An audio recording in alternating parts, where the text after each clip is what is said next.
Conceição Pascoal, advogada e professora livre-docente do Direito Penal na Faculdade de Direito da Universidade de São Paulo. Com a palavra, a professora Janaína. Tem regimentalmente 30 minutos. Antes de iniciar, eu queria só dar uma satisfação. Essa tosse toda não é gripe suína. É um ataque de alergia que eu estou a semana inteira tomando. Acabei de tomar cortisona aqui, então fiquem tranquilos. Não pega, né? Porque eu estou vendo o povo apavorado, que eu estou tossindo, então não é gripe suína. Quero crer, né? Pois bem, excelentíssimo senhor senador, presidente, digníssimo Raimundo Lira, excelentíssimo senhor senador relator, digníssimo Antônio Anastasia, excelentíssimos senhores senadores... Vamos ouvir com atenção a nossa convidada, a professora Janaína. Peço silêncio a todos os senhoras e senhores senadores e a todos os presentes a essa comissão. Excelentíssimos senhores senadores, integrantes dessa douta comissão, excelentíssimos senhores cidadãos presentes, quero iniciar cumprimentando os codenunciantes, aquele que não está aqui conosco, mas está em pensamento e em coração, que é o doutor Hélio Bicudo, com quem eu iniciei isso tudo. Cumprimentar o professor Miguel, apesar de ter saído, foi meu orientador no doutoramento. Agradecer o apoio todo que ele decidiu dar à nossa denúncia, porque nós começamos isso sozinhos, Hélio Bicudo e eu. Quero, na verdade, não sozinhos. Cadê Maria Lúcia? Levanta, Maria Lúcia, para o povo te ver. Nós começamos, Hélio Bicudo, Janaína Pascoal e Maria Lúcia. Foi Maria Lúcia que veio comigo aqui na Câmara, tomou chá de cadeira no Salão Verde. Nós fizemos o protocolo do pedido ainda em 1º de setembro com o doutor Silvio, lá da assessoria.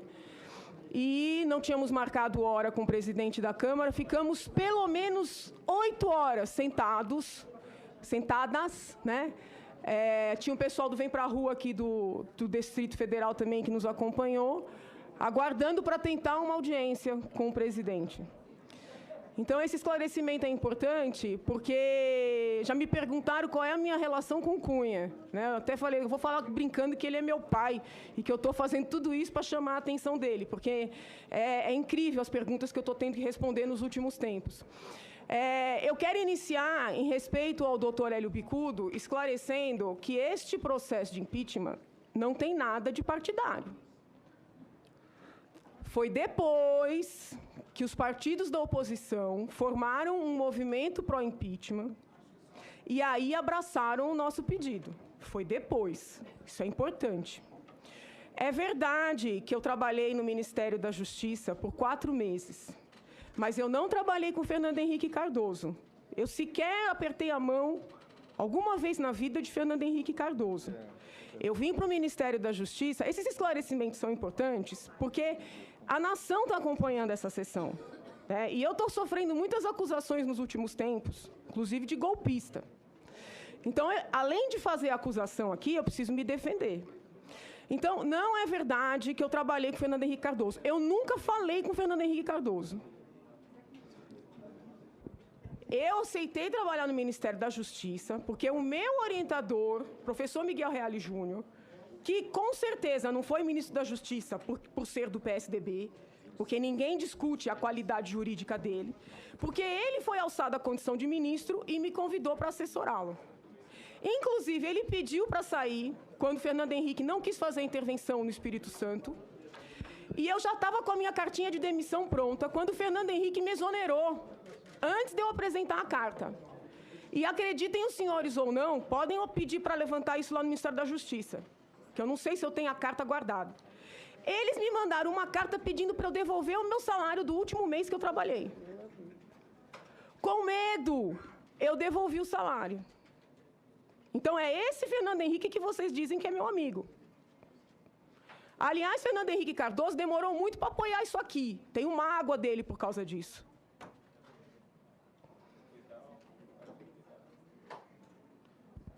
Geraldo Alckmin, governador de São Paulo. É verdade que eu trabalhei em 2002, quando estava a transição de Covas, que Deus o guarde e tenha, para Alckmin, é verdade. Mas eu nem apertei a mão de Geraldo Alckmin, nunca na minha vida.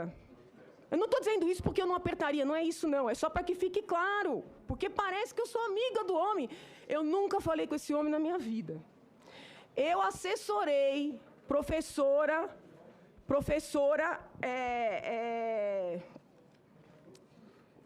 Ana Sofia Schmid de Oliveira, que é uma das maiores especialistas em segurança pública nesse país.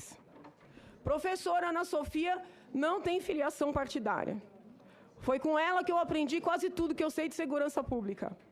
Então, não foi Geraldo Alckmin que me convidou. Foi Ana Sofia. Isso é importante que fique claro. Depois, eu presidi por 3 ou 4 anos o Conselho Estadual de Entorpecentes, um cargo honorífico sem remuneração. E, neste cargo, fiz muita amizade com o povo da Senad durante o governo Lula. Fui convidada a participar de projetos da Senad do governo Lula. Os senhores podem levantar reuniões das quais eu participei no gabinete da Presidência da República, na Avenida Paulista, convocada no dia que a Presidência da República ligava assim: a Presidência da República está convocando a senhora, doutora. 3 anos sem ganhar um tostão. Eu trabalhei nesse projeto da Senad por amor à causa. Tenho provas, porque fui apresentar o projeto na Faculdade de Medicina da USP, numa sessão presidida por o doutor Ricardo Quimente, que foi, era na época, presidente do Conselho do CNJ. Doutor Quimente, não sei se é a favor do impeachment ou ao contrário, mas se for chamado a testemunhar, vai dizer a verdade, que eu fui lá apresentar um projeto do governo Lula. Por que eu abandonei o projeto? Porque eles queriam que eu assinasse um texto com o qual eu não concordava. Eu fui para os Estados Unidos estudar a relação de droga e crime, voltei, escrevi um trabalho sustentando relação, sim, entre droga e violência, não estigmatizando que todos os usuários fossem violentos, mas mostrando tecnicamente essa relação, e a Senad não aceitou. Aí, veja, eles poderiam não aceitar publicar, mas eles queriam que eu assinasse o que eles queriam. E eu digo, não me prostituo. Abandonei o projeto. Eu tenho os documentos, eu tenho os e-mails todos, se quiserem.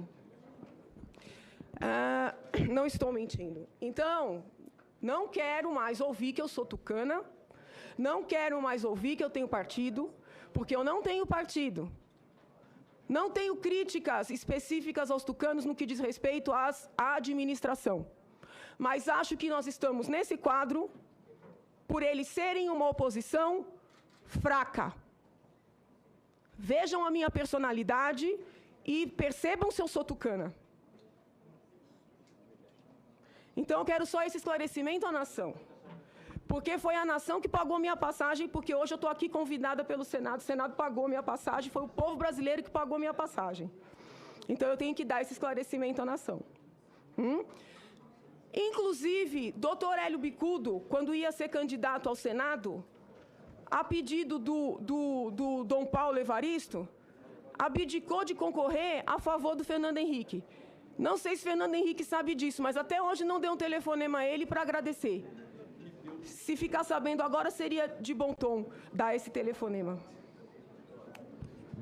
Presidente, e o assunto que nós viemos ouvir, presidente? Eu vou chegar lá, tem tempo. Tem então, muito tempo, lá. Não. Eu tenho 1 hora, eu vou ocupar minha hora inteira. Não, tranquilo, a senhora já... Vamos fazer o seguinte, 20, a gente 21, volta quando ela 21 começar. minutos Quando ela ainda. entrar no tema, a gente volta. Ok. Não, eu tô... Não, tem, tudo bem. Inicialmente 30 minutos. Eu estou, inclusive, ajudando. Só um momento. Só um momento, senhora, doutora Janaína. À luz da observação que o senador Cristóvão fez, a mesa está só querendo ajudar. Portanto, dizendo já o tempo que Vossa Excelência já utilizou. Eu quero falar com... Acrescido pela interrupção, presidente. Eu quero falar a Vossas Excelências. Eu quero explicar a Vossas Excelências a origem deste pedido, Seguindo um filósofo que eu aprecio muito, David Hume. David Hume gosta de explicar aos seus leitores a origem das ideias. E eu quero explicar a vossas excelências a origem disso tudo. Tá? A origem disso tudo está numa notícia lá de trás, que eu li e estranhei, dizendo assim: presidente Dilma Rousseff, por meio do BNDES, envia dinheiro para Cuba, para a Venezuela e para Angola. Presidente, isso não faz respeito ao que foi denunciado. Nós queremos saber o que fundamenta a denúncia para que a gente possa efetivamente compreender. Senhor presidente, tem que ser garantida a palavra, a fala da denunciante. Nós queremos que ela responda os quesitos que ela fez a denúncia. Senador, Querem caçar a palavra da senhora doutora Janaína, por favor. Olha, senhor presidente, senador, Com a palavra a senhora doutora Janaína. Senador Caiado. É para isso que Senador o Brasil Caiado, por pagou a sua favor. passagem. Sim, Ela está senador. tentando explicar o porquê o pedido do impeachment, gente. Deixa a mulher falar. A independência do Senado Federal para a senhora. Doutora Janaína, só um momentinho. Doutora Janaína. Vai falar, ela vai falar. Ela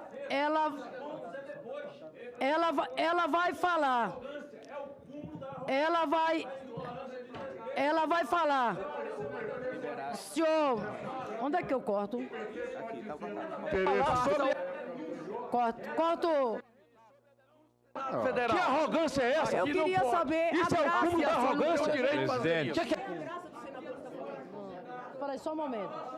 Denúncia, sobre a denúncia. É isso que a senhora Os foi pontos que o senhor quer, ela fala depois. Ora, o senhor mas não é ela disso. que vai Se ela falar, não é documentar, o senhor não é PT. disso, pelo amor de Deus. Senador Magno, por favor, a palavra está sendo devolvida à doutora Janaína.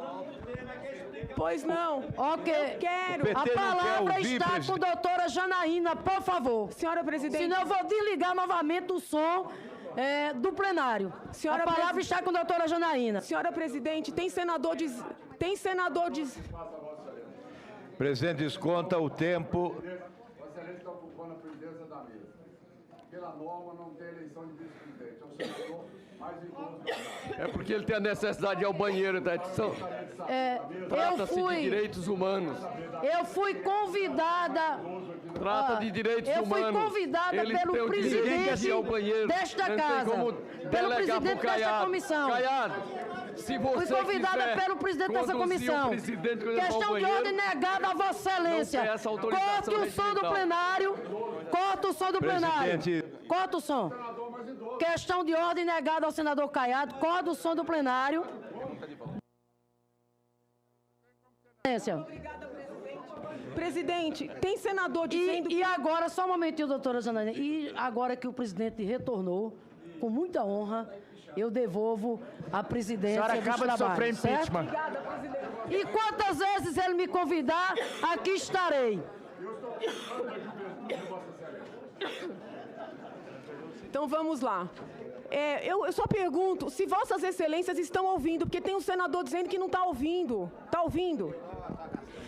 O senador que questionou, desculpa, eu não sei a sua graça, Excelência, Mas eu sei o nome da senhora. Isso, então vamos lá. Deixa eu só explicar. Quando eu vi essa notícia do envio do dinheiro para Cuba, para Angola e para Venezuela, eu estranhei. E aí eu comecei, na condição de cidadã, a apurar essa remessa. Porque acendeu uma luzinha o fato do dinheiro ir sob sigilo. Porque a Constituição Federal determina que verbas públicas sejam aplicadas... Tá ruim o som? Tá. Sejam aplicadas com transparência, tá? Eu peço, por favor, silêncio, que eu tô sem voz. É questão de saúde, eu tô sem voz. Eu peço, por favor, silêncio. Eu peço, mais uma vez, a colaboração das senhoras senadoras, dos senhores senadores, dos presentes a esta comissão.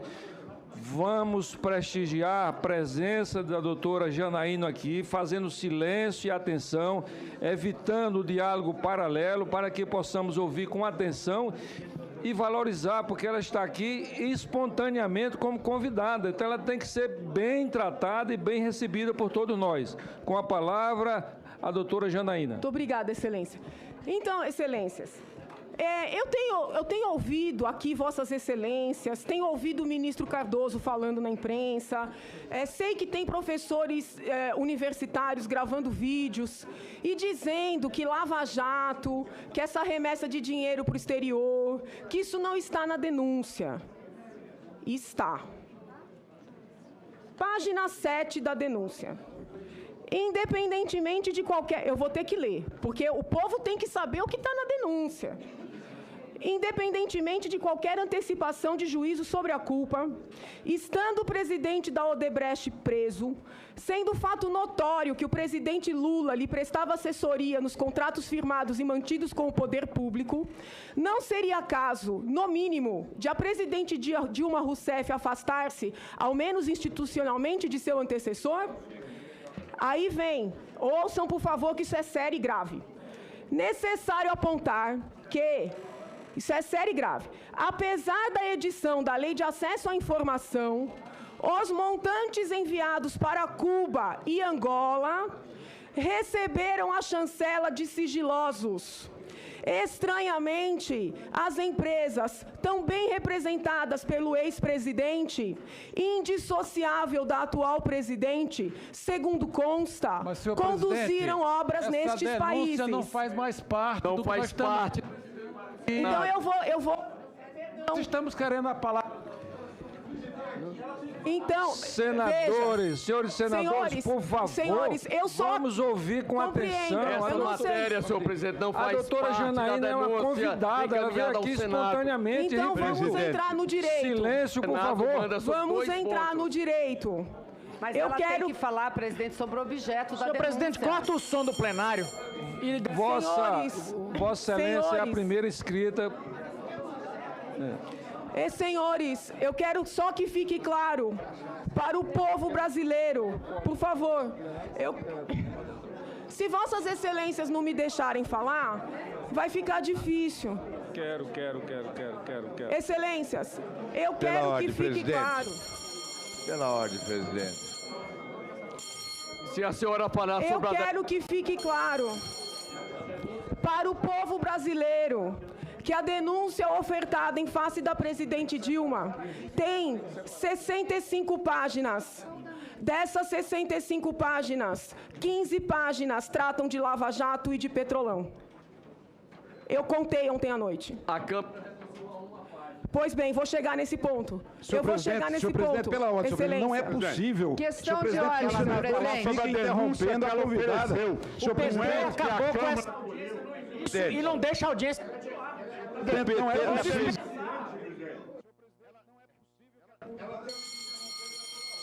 não sei se Vossas Excelências têm conhecimento de como é que funciona o processo penal. Onde é que está o som aqui? Eles cortaram? Cortaram o som aqui? Não tem um microfone melhor, gente? Pelo amor de Deus. Cortaram o som, não? Questão de ordem, senhor presidente. Melhorou? Presidente, por que estão com tanto... Eu gostaria... Se Vossas Excelências não me deixarem falar, eu preciso fazer um esclarecimento. Fizeram tanta crítica à Câmara dos Deputados. Veja bem o que estão fazendo com a denunciante que vem aqui discutir aquilo que ela apresentou. Não é aquilo que a Câmara acolheu. É a denúncia que ela fez e foi acolhida pela Câmara. Não é verdade. Se restringiram... É claro que ela tem direito... Não é problema dela. Ela tem o direito de falar... Nós estamos partindo exatamente do que a Câmara aprovou. Então vamos lá. A Câmara rejeitou tudo o que a senhora... O PT está com medo da doutora Janaína. E é sobre isso o que o Senado está debruçado. Então eu vou explicar para Vossas Excelências que não é... A palavra da convidada tem que ser garantida, senhor presidente. Isso eu digo o seguinte, estou aqui seguindo as lições de Paulo Brossard. Paulo Brossard, ministro, falecido ministro do Supremo Tribunal Federal. Se os senhores e senhoras senadores não fizerem silêncio, silêncio, eu vou convidar gentilmente a doutora Janaína para sair desse ambiente, porque ela está aqui espontaneamente, ela está aqui generosamente prestando seus esclarecimentos, e nós temos que nos comportar como senadores da República. É o que o povo brasileiro espera. Uma reunião tranquila, uma reunião onde possamos usar o nosso contraditório, mas no momento certo, e o momento agora pertence à doutora Janaína. Então, eu peço silêncio absoluto de todos, sem questão de ordem, para que ela possa continuar o seu relato. Terminado o seu relato, a primeira escrita é a senadora Vanessa Graziotin, e aí faremos a...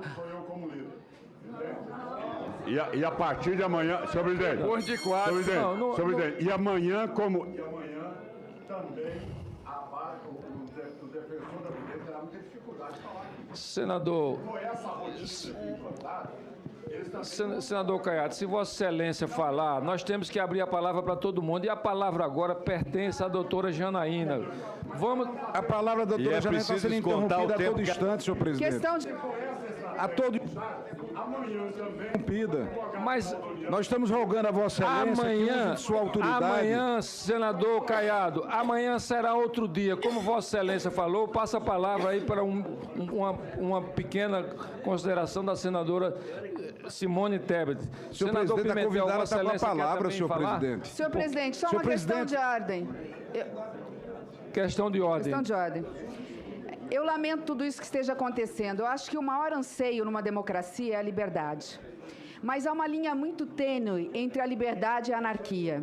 A liberdade, a democracia e a anarquia. A democracia significa liberdade dentro dos limites da lei. A anarquia significa liberdade sem limites. Eu gostaria que, infelizmente, embora o espírito democrático de Vossa Excelência não está tendo ressonância numa plenária anárquica na qual eu me incluo, não estou puxando a orelha de ninguém.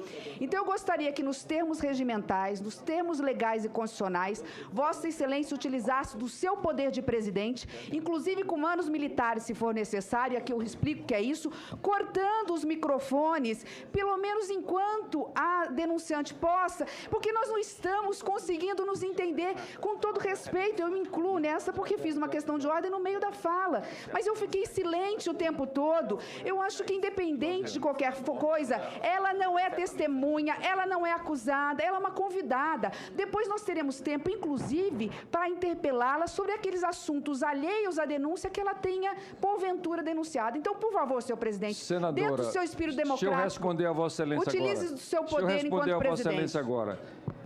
Quando eu estava cortando o som do plenário, cortava também o som da nossa convidada. Então, pedi à técnica, à cabine, que arranjasse uma solução técnica para que, cortando o som do plenário, não cortasse o som da nossa convidada. E já chegou essa solução. Agora, eu já posso cortar o som do plenário sem cortar o som da nossa convidada.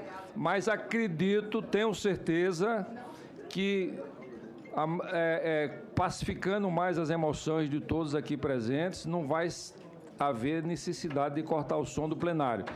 Vamos ouvir com atenção, com respeito, com consideração a doutora Janaína. Com a palavra, a doutora Janaína. Muito obrigada, Excelência. Muito obrigada, senhores senadores. Pois bem, só antes de entrar na parte técnica que eu preciso enfrentar, eu queria só dar um dado paralelo, tá? Esse é o único dado que não está na denúncia. Enquanto tem gente assinando carta contra Sérgio Moro, eu tenho lido as sentenças dele, independentemente de concordar ou não. Numa das últimas sentenças condenatórias que ele prolatou, presidente da Odebrecht, também não quero entrar no mérito se a sentença está correta ou não, mas está lá, no item 167 da sentença, que as contas bancárias das quais partiram as propinas pagas no âmbito do Petrolão estão em Angola. Percebem? O nosso dinheiro foi sob sigilo para Angola. As empresas representadas pelo ex-presidente, indissociável da atual presidente, foram prestar serviços em Angola. O marqueteiro de ambos, que está preso, foi prestar serviço em Angola. E o dinheiro que veio para as propinas, esse dinheiro vem em grande parte de contas que estão em Angola. Isso só fecha o primeiro pilar da minha denúncia. Se Vossas Excelências não quiserem levar isso em consideração, Vossas Excelências são soberanos, o Senado é soberano, não levem em consideração. Mas eu preciso que o povo saiba que isso está na denúncia, porque eu estou passando por mentirosa. Tem gente gravando vídeo aí, falando para o povo que não tem nada de lava-jato na denúncia. Aí as pessoas me mandam e-mail, as pessoas do povo que querem entender. Aliás, agradeço o povo que tem mandado e-mail, pedindo esclarecimento, mandando oração, entendeu? As pessoas querem entender. Aí eles me mandam os vídeos e falam, a senhora está mentindo? Então eu preciso dar esse esclarecimento. O primeiro pilar da nossa denúncia é lava-jato, é Petrolão. O segundo pilar é pedaladas, o terceiro pilar são os decretos. Eu sou acusação, eu trago as alegações. A defesa traz as suas alegações. Vossas Excelências, que são os magistrados desta causa, vão dar a decisão, acolhendo ou a minha, ou a da defesa, ou parcialmente. Vossas Excelências são as autoridades. Pois bem, seguindo a obra de Paulo Brossat, que é a maior autoridade, que Deus guarde tenha, a maior autoridade em impeachment neste país, inclusive fatos alheios à denúncia, num processo de impeachment que é jurídico-político, podem ser levados à consideração pelo Senado Federal na hora do julgamento. Isso está citado na nossa denúncia, na página 11 e na página 42. Eu só estou dizendo qual é a doutrina. Tá? A doutrina diz isso, está na minha denúncia, mas eu não estou pedindo a Vossas Excelências que considerem nada além do que está na denúncia. Nada além do que está na denúncia, muito embora Paulo Brossat me daria respaldo para tanto. Eu quero ler com os senhores um pedacinho da Constituição Federal. Artigo 86 da Constituição Federal. Diz assim... por favor, isso é muito importante. Admitida a acusação contra o presidente da República por 2/3 da Câmara dos Deputados, será ele submetido a julgamento perante o Supremo Tribunal Federal nas infrações comuns, penais comuns, ou perante o Senado Federal nos crimes de responsabilidade. Parágrafo 1º. O presidente ficará suspenso de suas funções... 1. Nas infrações penais comuns, se recebida a denúncia ou queixa-crime pelo Supremo Tribunal Federal. 2. Nos crimes de responsabilidade, após a instauração do processo pelo Senado Federal. Por que essa leitura é importante? Essa leitura é importante por causa da ADPF número 378, apresentada no Supremo Tribunal Federal no final do ano passado, pelo PCdoB, que até onde eu sei é um partido que está contra o impeachment. O PCdoB foi ao Supremo Tribunal Federal alegar que a Lei 1079/50 não teria sido totalmente recepcionada pela Constituição Federal. Se Vossas Excelências recordarem, muitas pessoas fizeram uso da palavra. Uma das pessoas que fez uso da palavra lá foi o então advogado-geral da União, que também defendia a presidente Dilma, o doutor Adams, né? Esqueci agora o nome inteiro dele. O doutor Luiz Inácio Adams. O que disse doutor Luiz Inácio Adams naquele momento? Eu lembro bem, porque eu assisti inteirinho e tomei nota. Ele disse assim, que pela Constituição Federal, não era mais a Câmara dos Deputados que iniciava o processo e afastava a presidente da República. Que pela Constituição Federal, este papel era do Senado Federal, ou seja, Vossas Excelências. Esse resgate da história recente, ele é importante, porque nós temos que entender as competências aqui, né? Até aquele julgamento do Supremo Tribunal Federal, até aquele julgamento, qual era o entendimento predominante a esse respeito? O entendimento era que a Câmara recebia a denúncia, afastava a presidente e Vossas Excelências julgavam. Esse era o entendimento predominante. No entanto, como naquele momento o PCdoB acreditava que a Câmara estava a favor do impeachment, porém o Senado não, foram levar essa DPF ao Supremo. Isso é importante de ser resgatado. Também questionaram a eleição da comissão na Câmara, disseram que não tinha que ser eleição, porque entendiam que aquela comissão era pró-impeachment. Veio o Supremo Tribunal Federal e deu um julgamento, né, extremamente benéfico à presidente Dilma Rousseff, porque cancelou a primeira comissão, que era tida como pró-impeachment, determinou que o voto fosse aberto, determinou que os líderes indicassem os nomes, e assim foi feito. E ainda assim passou pela Câmara. Mas, no que diz respeito ao nosso ponto aqui, é importante isso ser resgatado, excelências. O que disse o Supremo Tribunal Federal? Vários ministros. Disse assim, que quando na Constituição está escrito, nos crimes de responsabilidade, após a instauração do processo pelo Senado Federal, eles disseram com todas as letras que na Câmara era uma espécie de inquérito policial e que aqui era processo. Aqui, Vossas Excelências iniciam o processo recebendo a denúncia. Aqui, Vossas Excelências julgam. Por que isso é importante? Porque isso significa que Vossas Excelências têm total liberdade para se debruçarem sobre as 65 páginas da denúncia que foi apresentada pelos 3 denunciantes e subscrita pelos movimentos Vem Pra Rua, MBL, e nas ruas com todos os movimentos contra a corrupção. Então, Excelências, o que eu estou dizendo para Vossas Excelências é que tenham a paz de espírito, a consciência tranquila, que Vossas Excelências têm soberania total, até para rejeitar, né? Mas para se debruçarem sobre a denúncia inteira. Se nós estabelecermos... Eu peço perdão pela voz. Se nós estabelecermos um paralelo... Só um minuto.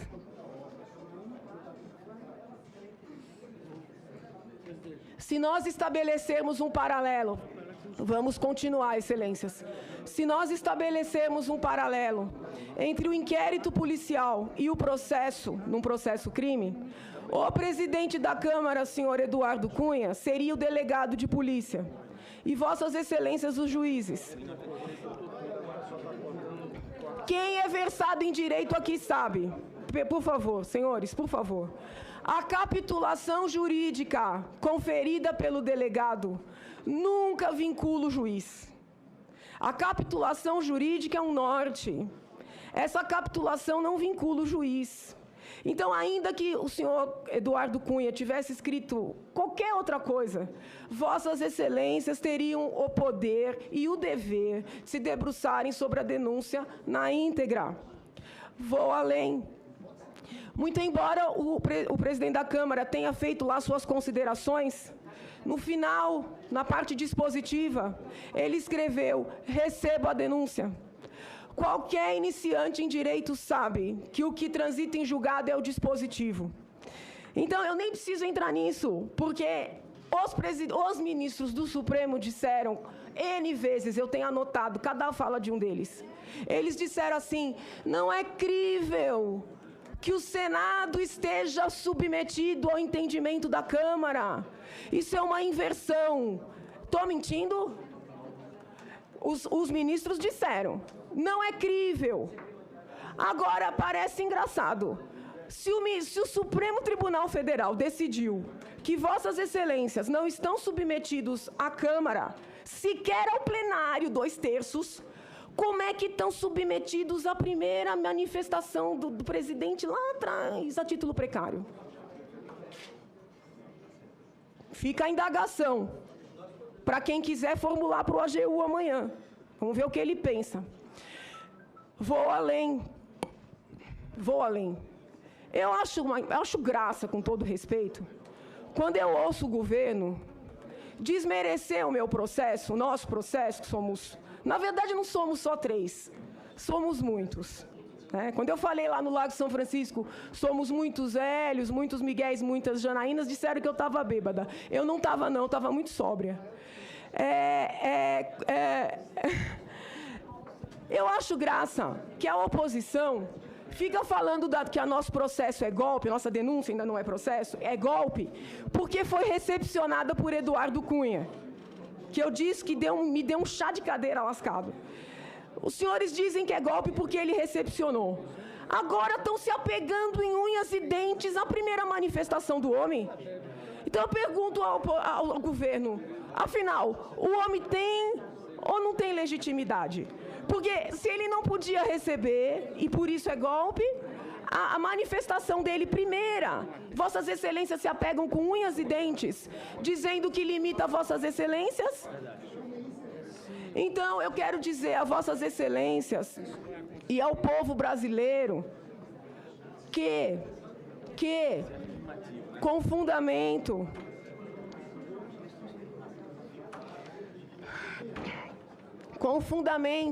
vamos lá, com fundamento na Constituição Federal, nesse dispositivo que eu li, na Lei 1079/50, que é a lei que trata do impeachment, que o Supremo julgou que foi recepcionada, no julgamento do Supremo de dezembro, na doutrina, que Vossas Excelências têm todo o poder e mais, têm o dever de analisar a nossa denúncia na íntegra. E a nossa denúncia está estabelecida em 3 fundamentos. Por isso é que lá na Câmara eu falei na imagem do tripé, É Petrolão, Lava Jato, o fato de pessoas muito próximas à presidente Dilma estarem ou terem sido presas, o fato da presidente não ter afastado essas pessoas, o fato da presidente ter mandado dinheiro para os países em que as construtoras representadas por Luiz Inácio construíram as obras, e esse dinheiro ter voltado. Isso é o primeiro pilar. Se Vossas Excelências não quiserem considerar, isso sozinho ensejaria o afastamento da presidente. Então eu peço que olhem para os outros pilares. Vamos para os outros pilares.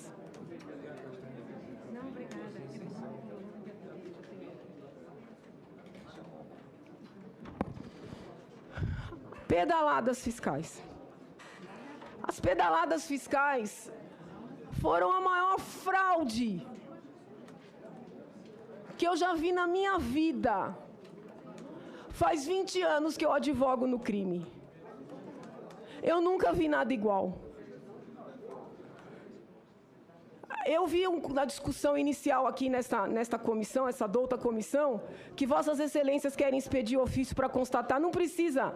Leiam os documentos que estão anexados com a denúncia. Estão com a denúncia, nada novo, hein? Documentos da lavra dos técnicos que apresentaram as perícias junto ao TCU. Os pareceres do doutor Júlio Marcelo.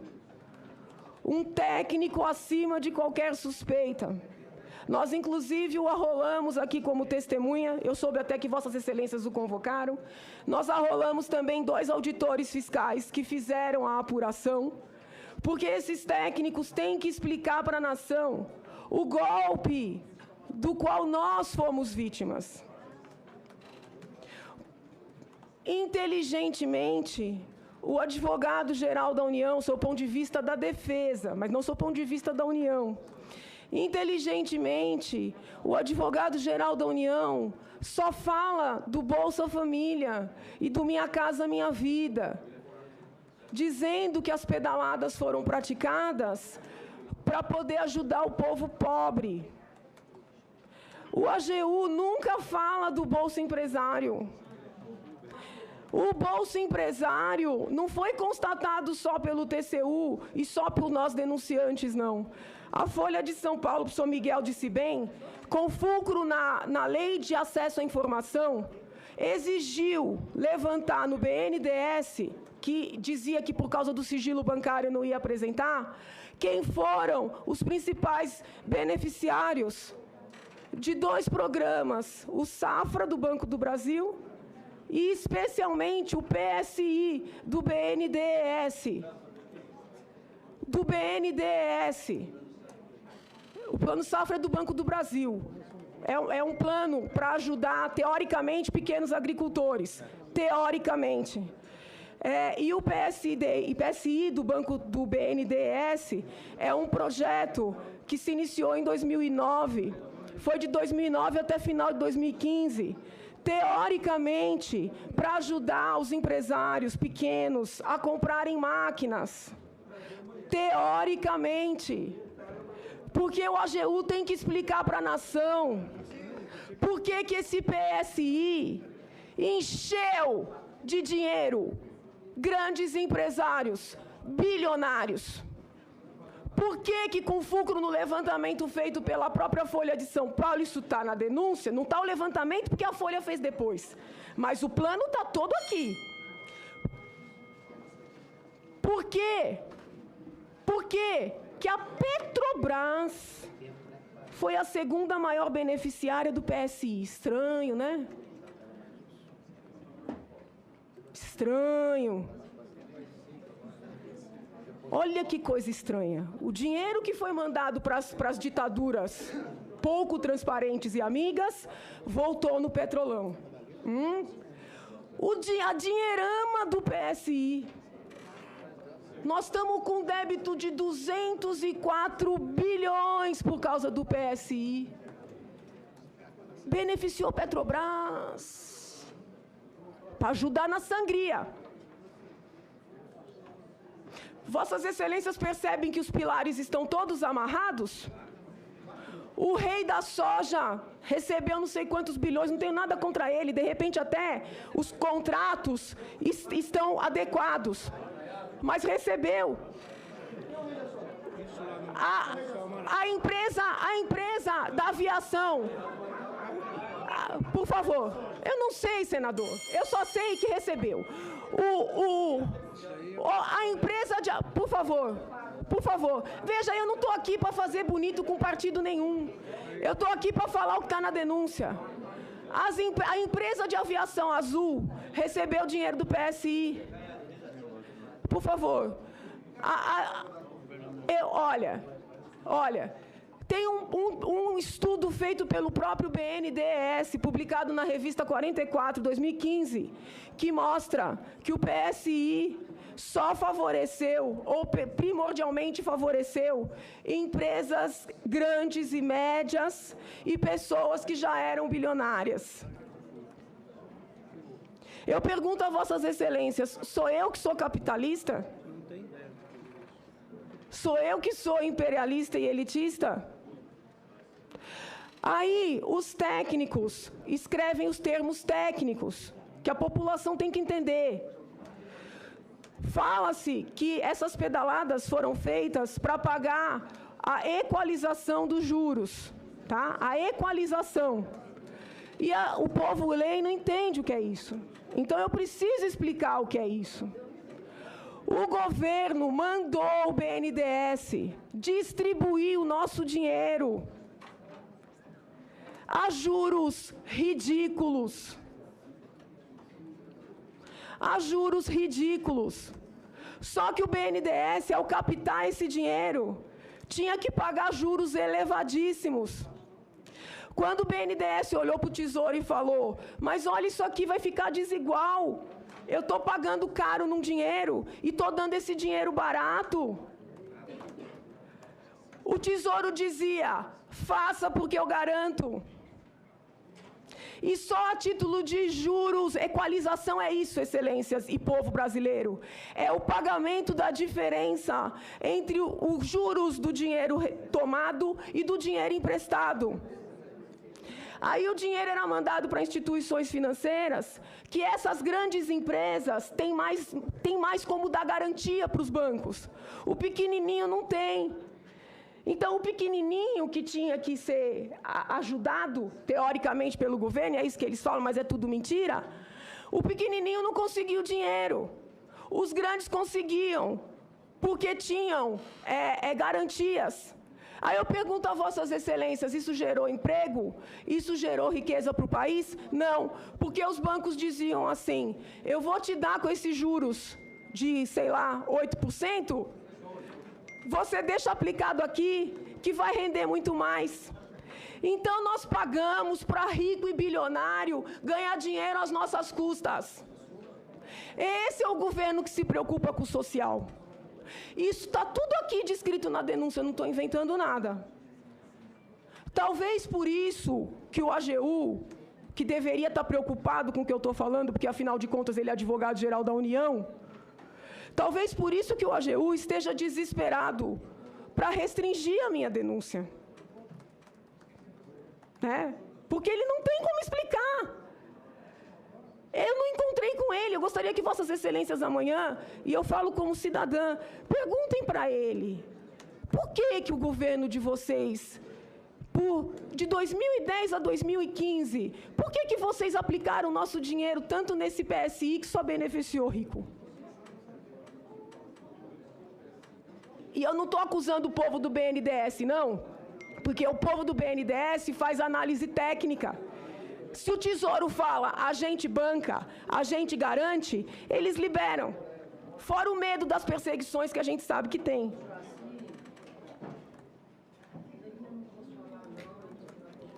Pois bem, seja nos programas sociais feitos lá junto à Caixa Econômica Federal, seja nesse plano safra feito junto ao Banco do Brasil, seja no PSI feito junto ao BNDES. A verdade, pela lei, pela Constituição Federal, artigo 85, Lei 1079/50, artigo 10, Lei de Responsabilidade Fiscal, que é a Lei Complementar 101/2000, artigos 36 e 38, o governo não podia tomar empréstimo dessas instituições. E quando não só permitiu, mandou que essas instituições antecipassem esses pagamentos por muitos meses a fio. Especialmente em 2014, que era ano eleitoral, e na virada de 2015, até ministro Levi tentar consertar e ser expulso do governo. Quando a presidente mandou os bancos pagarem contas que eram dela, ela tomou empréstimo numa operação chamada Operação de Crédito por Antecipação. Os técnicos virão aqui e explicarão a Vossas Excelências que eu não estou mentindo. A Lei de Responsabilidade Fiscal proíbe completamente que essas operações sejam feitas com relação a bancos públicos. Foi isso que o professor Miguel falou. Porque o Tesouro controla. Se controla, não pode instrumentalizar. Só que a lei vai além. No 36 ela proíbe isso dos bancos públicos. No 38 ela trata dos bancos privados. E vocês sabem, os senhores, desculpa, sabem o que ela diz? Que nem nos bancos privados é possível admitir essas operações em ano eleitoral. Nem nos bancos privados é possível admitir essas operações sem que as anteriores tenham sido resgatadas. Esse governo conseguiu desrespeitar triplamente a Lei de Responsabilidade Fiscal, somente nesse pilar do BNDES, das pedaladas fiscais. Porque eles fizeram as antecipações, as operações de crédito por antecipação com bancos públicos. Eles fizeram, especialmente em ano eleitoral, mas fizeram em 2015 também, aos bilhões. E eles fizeram operações uma em cima da outra sem resgatar as anteriores. E a Lei de Responsabilidade Fiscal é límpida. Mas eles foram além. E aí, senadores, está o dolo. Eles não contabilizaram nada disso. Para os técnicos do TCU pegaram, tiveram que pelejar, como gosta de dizer o ex-presidente Lula. O Banco Central teve que fazer uma auditoria e demorou para conseguir pegar. Porque eles não escrituraram nada disso. Porque se não escrituraram é porque sabiam que era ilícito. É a prova do dolo. Se eles estivessem achando que estavam fazendo uma coisa regular, por que não deixar tudo bonitinho no papel? Esconderam, porque sabiam que era ilícito. E daí tá também aqui a falta de probidade e decoro no cargo. Então nós temos lesão ao orçamento, à responsabilidade fiscal e ao decoro. Quem conhece justiça penal sabe que qualquer coitadinho sofre inquérito, recebe denúncia, às vezes porque assinou um negócio sem entender o que assinou. Uma assinatura perde a primariedade. Anos de falsidade ideológica na nossa cara. E ela é inocente.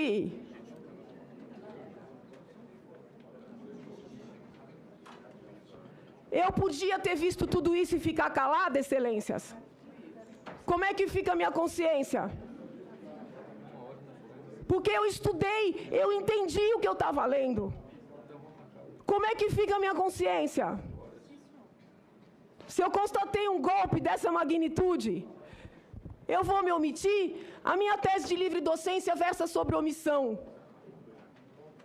De tanto que eu estudei omissão, eu cheguei à conclusão que eu sou a pessoa que eu tenho pavor de me omitir. Eu tinha obrigação moral de trazer isso a conhecimento de vossas excelências, que são os juízes da causa. Como é que eu ia dormir com isso? Sabendo que está cheio de gente humilde sendo condenada por coisa pequena. Eu quero que vossas excelências compreendam. As pessoas me perguntam, o que a senhora quer? A senhora quer se candidatar? A senhora quer aparecer? Eu só quero a minha consciência tranquila, pelo amor de Deus. Como é que eu ia me calar? Por dever de transparência e honestidade para com o trabalho alheio, eu deixo claro que quando eu entrei com essa denúncia junto com o doutor Hélio, eu falei apenas de Petrolão, Lava Jato e de pedaladas. Quando o professor Miguel entra, nos dando um suporte que eu agradeço imensamente, pelo conhecimento jurídico que tem, ele traz os decretos. E aí eu me debrucei sobre os tais decretos. E os tais decretos conversam totalmente com os outros dois pilares. Por quê? Porque a presidente Dilma já tinha conhecimento de que nós não tínhamos superávit nenhum. Muito embora houvesse contabilmente um superávit, houvesse a previsão de uma meta de superávit, de um resultado, ela sabia que nós não tínhamos poupança nenhuma.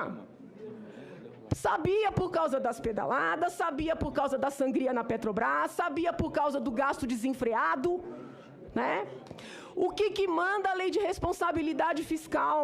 No artigo 9º, importantíssimo artigo 9º. Manda que a presidente, nessa circunstância, quando ela sabe que não vai ter superávit, ou seja, que não vai ter caixa, dinheiro, superávit, povo, é a poupancinha do país, entendeu? Que ela contingencie despesas discricionárias, que são aquelas que não estão, né, carimbadas, vinculadas. Mas ela não queria parar de gastar em ano eleitoral, ou no início do segundo mandato. Porque como é que ela podia parar de gastar?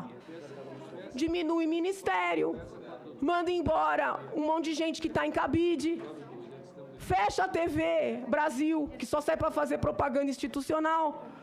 Não tem nada a ver com liberdade de imprensa, não.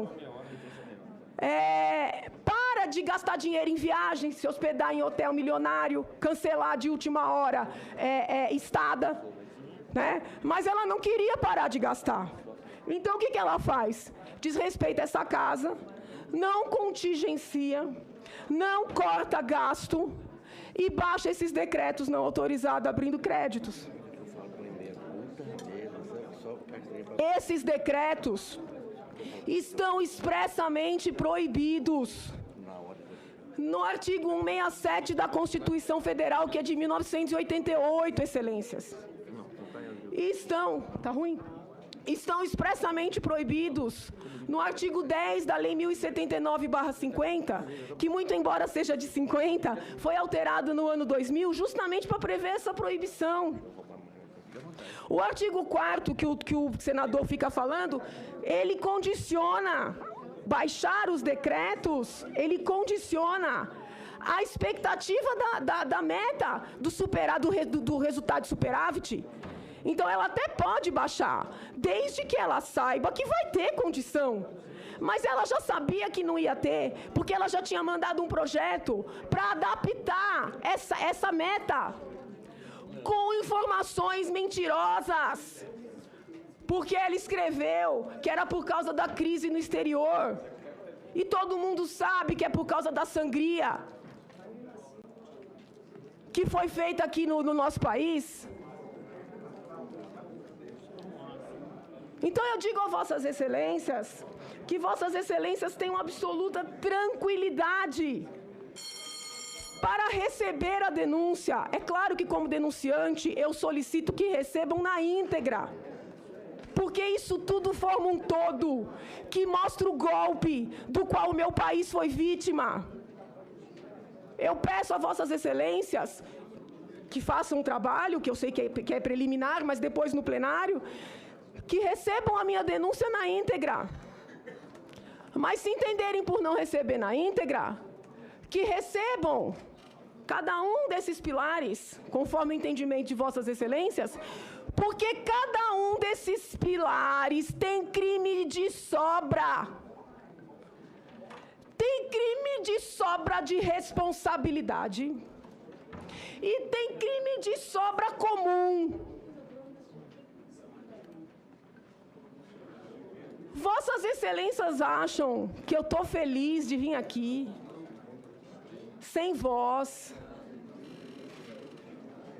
Vossas Excelências acham que eu não teria gosto de ver uma mulher ter sucesso na presidência da República, independentemente do partido? Eu sou brasileira. Eu amo esta terra, mais que tudo.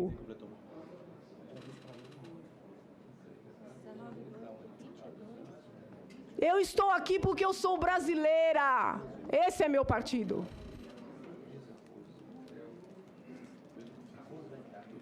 Eu nunca votei no PT. Mas quando a presidente Dilma deu a entrevista para o Fantástico, dizendo que ela sonhava ser bailarina, eu chorei. Porque eu falei assim, meu Deus, será que essa mulher vai me surpreender? É uma mulher firme. É uma mulher firme, de alma sensível. Eu criei uma expectativa enorme. Quando houve as manifestações de 2013, eu escrevi uma carta que eu queria que chegasse até ela, mas eu não tinha ninguém que encaminhasse. Porque eu queria dizer a ela, não ouça mais os marqueteiros, presidente. Vossa Excelência não é um produto. Vossa Excelência é um ser humano. A bailarina se perdeu. A bailarina se perdeu e não me deixou alternativa. Na condição de brasileira, na condição de advogada, na condição de professora de direito penal, na condição de amante, apaixonada pela Constituição Federal, eu não tinha alternativa. Depois do meu discurso no Lago São Francisco, eu tenho recebido telefonemas de jornalistas até do exterior, perguntando se eu sou pastora ou se eu sou mãe de santo. E eu respondo a eles, eu não tenho a iluminação necessária, nem para ser pastora, nem para ser mãe de santo. E compreendo que num Estado laico, se eu fosse pastora ou se eu fosse mãe de santo, o meu trabalho jurídico não seria menor. Porque Estado laico não é Estado ateu. Estado laico é o Estado que faz com que todas as religiões, né, convivam bem. Então, eu se fosse pastora, ou mãe de santo, ou professora de catecismo, teria honra em confirmar. Mas eu não sou.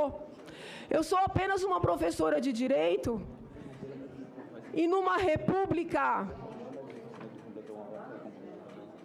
Esse é o livro sagrado. Esse é o livro sagrado que permite que todos os outros livros sagrados sejam respeitados e convivam bem. O que eu quero, excelências, é que as criancinhas, os brasileirinhos que estão me ouvindo, que eles acreditem que vale a pena lutar por esse livro sagrado que o Pedrinho assinou. Por isso que eles falam em golpe. Eles nunca reconheceram a Constituição Federal. Mas eu vou lutar até o último dos meus dias para respeitar a Constituição Federal. Por isso que a nossa peça termina: verás que um filho teu não foge à luta. Só que a nossa luta não é a luta armada que eles pregam nas universidades. Doutora Janaína. Vou terminar, excelência. A nossa luta é a luta da lei, é a luta da palavra e é a luta da manifestação livre. E da liberdade de imprensa. Porque graças à imprensa é que nós conseguimos começar a puxar o fio da meada. Muito obrigada, excelências.